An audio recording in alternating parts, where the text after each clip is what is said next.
Good day, everyone. Today we're going to tackle about the order of strength of IMFA.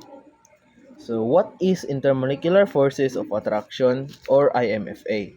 Intermolecular forces of attraction shows how strongly molecules attract each other. The strongest force is the ion dipole force because of the ions and polar molecules have strong charges.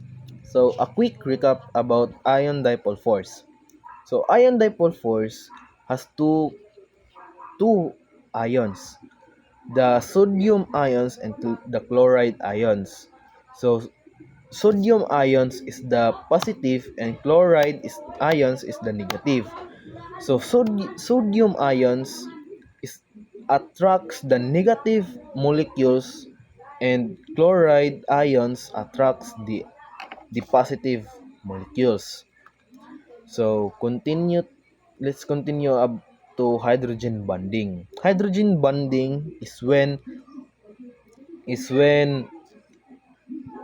oxygen and hydrogen bond together.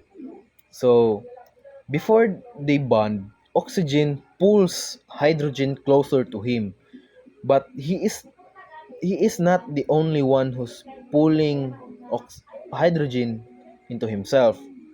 So just imagine, or just for my example, just imagine it. So for me, I have a girlfriend. So my girlfriend is attracted to another boy. So so I need to make sure that I work even harder to make him look in my way. So that is hydrogen bonding. Pulling someone closer to you that they won't attract to other people or other oxygen. So let's continue to dipole-dipole force. Dipole-dipole force is when negative and positive collide. Like imagine magnet. So magnet. So this is positive and negative. Negative, positive, and negative. So dipole force is when two collide or two meet each other. So they collide. If this just and this is imagine if this is negative and negative, so dipole force means negative and negative, so they push each other away like magnets, two magnets, positive and negative. So let's continue to viscosity. Viscosity means how dense the water or how dense the liquid is. So viscosity has ano two two different I have two different types of viscosity. It has two different types of viscosity. Low viscosity and high viscosity. So high viscosity is imagine your imagine just imagine honey. Ay, no, no, no, no. Just imagine oil.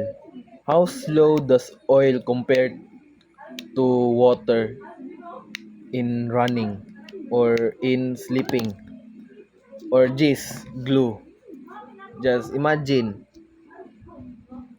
this is this is high viscosity, a slow and dense liquid, and low low viscosity means fast run or how fast the liquid goes or drip, like water.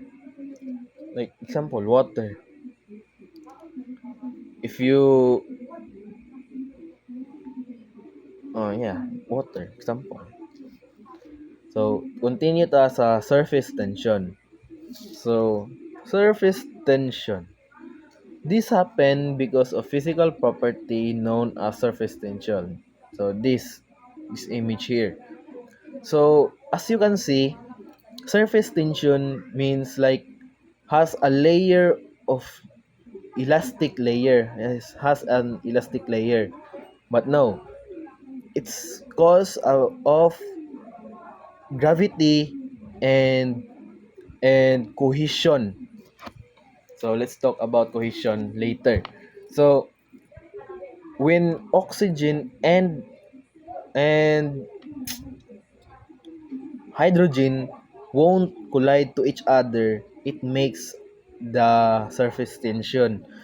So like example na to kay kaning bag na nasa tong tubangan. So when you look at this, like it's like floating on a elastic band or layer nang nasa tungtungan layer. But to make it sure, to make it more understanding, the leg of that bug has layer of oxygen that won't go through the hydrogen. So like it's like an negative and negative, but in different substance. Just imagine it. So let's continue. Capillary capillary capillarity action and capillarity. So capillarity action and capillarity occurs due to two forces, cohesion and adhesion. So cohesion, like cohesion, molecules, two molecules that attracts to each other to the same substance, and additions means ad, um adhesion is attracted to another substance or different substance. Example, this. So cohesion and adhesion. Adhesion sa, I just imagine it, water. So example, this is the tubo or tube or ng hose. Yes. So example nani tubig na mulabas. So where does addition and cohesion collide is found? So addition is found in tube where where water is connected or attracted or connecting to ano like this kani. So ang cohesion mo ni sila kani and kani siya ang sulod mo ni siya ang adhesion kani siya kani ang labasanan niya. So let's continue to vapor pressure. Vapor pressure. Vapor pressure is the tendency of a substance to turn into a vapor or gases. So, firstly, before the vapor pressure, there has two like procedure. Evaporation, heating and heating a water makes evaporation. Liquid that turns into gas. Not that kanagong gas na ato ang makita kung mag-init tag takore muna siya ang evaporation, and condensation is the process where gas turn into liquid.